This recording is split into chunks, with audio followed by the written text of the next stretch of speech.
मुझसे उम्र में बड़े सारे बुजुर्ग यहां बैठे होंगे। कभी आपने सोचा कि आपने 70 सालों में सिर्फ 5 साल में एक दिन आपको काम करना होता, एक दिन, उस एक दिन में से आपको 1 घंटे के लिए इस देश की सरकार चुनने का समय आता है। सिर्फ एक दिन,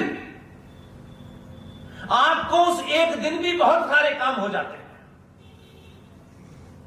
आपको उस एक दिन भी इस बात की चिंता नहीं होती कि मैं सरकार चुनने जा रहा हूं या मैं मजाक करने जा रहा हूं। 5 साल में आपसे कोई ये पूछता है कि आपने क्या किया, लेकिन वोट डालने से 15 दिन पहले टमाटर के भाव बढ़ जाएं, प्याज के भाव बढ़ जाएं, तो हम वो समाज हैं कि दिल्ली के अंदर राज्य की एक सरकार को सिर्फ इसलिए गिरा दिया हमने कि प्याज के दाम बढ़ गए। हमारे बारे में जब दुनिया लिखेगी तो बताएगी कैसे भोने लोग थे यार। ये 5 साल के लिए सरकार भी चुनते हैं तो प्याज के दाम और पेट्रोल के दाम पे चुनते हैं।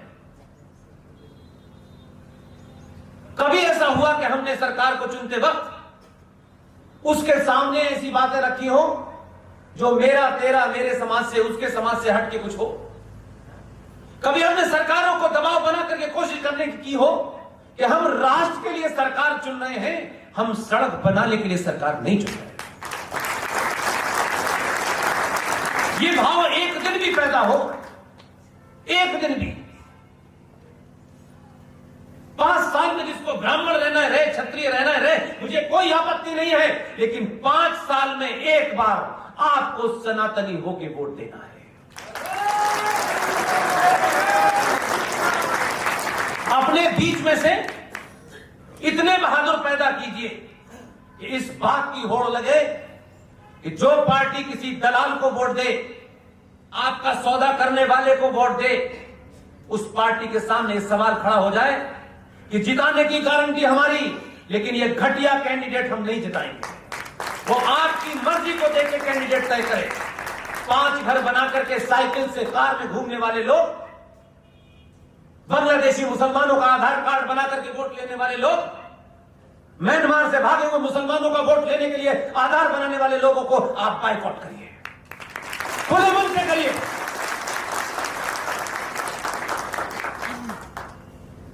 ये आपकी सामूहिक शक्ति, जिसमें ना आपको पैसा खर्च करना है, न किसी को गाली देनी है। 5 साल में एक बार 90 करोड़ सनातनियों की सामूहिक शक्ति का प्रदर्शन करेंगे। मैं मानता हूं कि 2014 से पहले आपने हर किस्म का फॉर्मूला अपनाया। आपको 2014 से पहले बहुत बरगलाया होगा लोगों ने। मैंने फिर कहा यह शुरुआत है, सब कुछ ये कहें कि ये परफेक्शन पे पहुंच गया है, मैं नहीं मानता। इसको परफेक्शन पे पहुंचने के लिए अभी कई साल लगेंगे। सवाल यह है कि आपने पहली बार जीएसटी के लिए वोट नहीं दिया, बिजली पानी के लिए वोट नहीं दिया, इनकम टैक्स में कितनी छूट मिलेगी इसके लिए वोट नहीं दिया। आपने पहली बार वोट ये सोच के दिया कि हम जिसको वोट दे रहे हैं उसके पीछे वोट भी देंगे और बीच बीच में सामूहिक प्रदर्शन करके उसको यह एहसास कराते रहेंगे कि तुम 90 करोड़ हिंदुओं के वोट से प्रधानमंत्री बने हो, तुम किसी और के वोट से नहीं बने। और हमने कोई शर्त ऐसी नहीं रखी है। तो आप सोचिए कि कैसे छोटे छोटे काम हैं जिसका शायद, क्योंकि हम आदी हो गए हैं सस्ता आसान घूस देके काम कराना, ये हम शायद आदी हो गए, तो हमको यकीन नहीं होता। हम यकीन ही नहीं कर पाते कि ये जो काम जिससे शायद हमें कोई मटेरियल गेन ना हो, लेकिन आने वाली पीढ़ियों को, आने वाली नस्लों को अपने होने पे गर्व होगा, ये बड़ा चेंज हो रहा है। हम ये सोच के वोट नहीं करते। इसके कल जो घटना घटी है, उस घटना के कारण आपके शहर में, आपके प्रदेश में ये जो फ्रॉड संस्कृति आई है, जिन लोगों की दुकान कन्वर्जन की चल रही थी, ऑस्ट्रेलिया लुटेरों का शहर, एक आदमी ऑस्ट्रेलिया से चल के आता है, उसका कमिटमेंट और कन्विक्शन देखिए। कहां ऑस्ट्रेलिया, कहां भारत? वो वहां की कोई खुफिया एजेंसी ने नहीं भेजा था। उस परिवार का कन्विक्शन देखिए। ऑस्ट्रेलिया से चलता है और उड़ीसा में जाकर के आदिवासियों के बीच में, जिनकी न वो भाषा जानता है, न उनकी खाने की आदतें जानता है, न उनकी आस्थाएं जानता है, न परंपराएं जानता है, न बोली जानता है,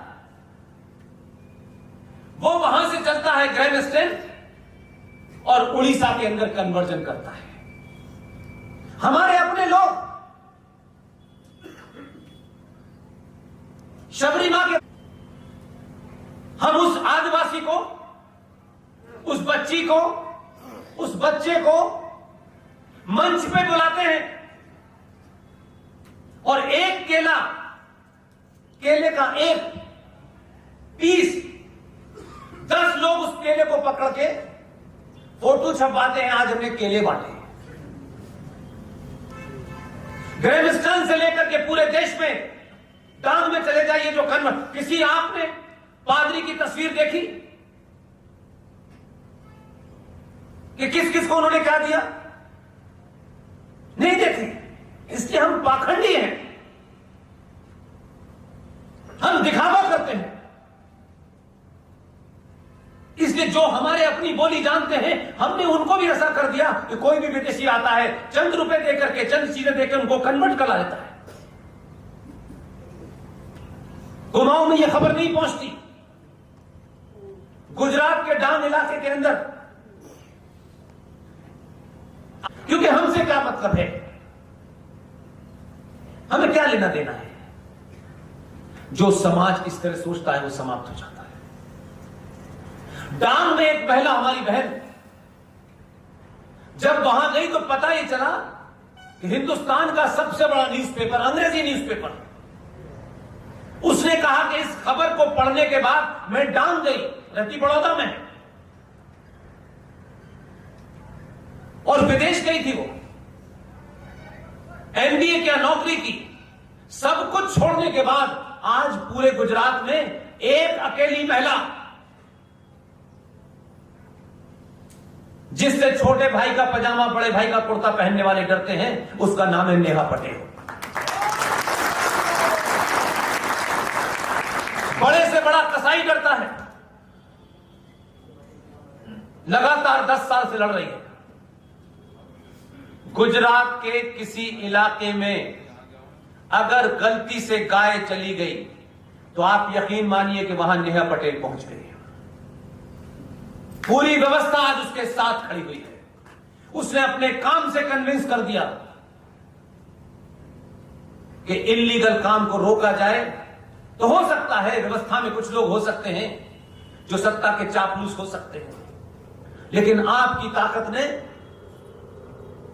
पूरे गुजरात में इतना डर बैठा दिया है, इतने लोगों को गिरफ्तार किया है, इतने लोगों को बेरोजगार कर दिया है इस चोरी से कि आज लोग उसके नाम से थरथराते हैं। उसने जब मुझे यह बताया बड़ौदा में, एक बड़े अंग्रेजी पेपर में यह लिखा हुआ था, पेप्सी, जब नए नए धनाढ्य बनते हैं तो वो ग्लूकोज का पैकेट रख लेते हैं कि सड़क के किनारे रेड लाइट पे कोई फकीर मिलेगा उसको देंगे। उस ग्लूकोज के पैकेट पर वो आदिवासी लड़की कन्वर्ट भी होती है और शादी कर लेती है।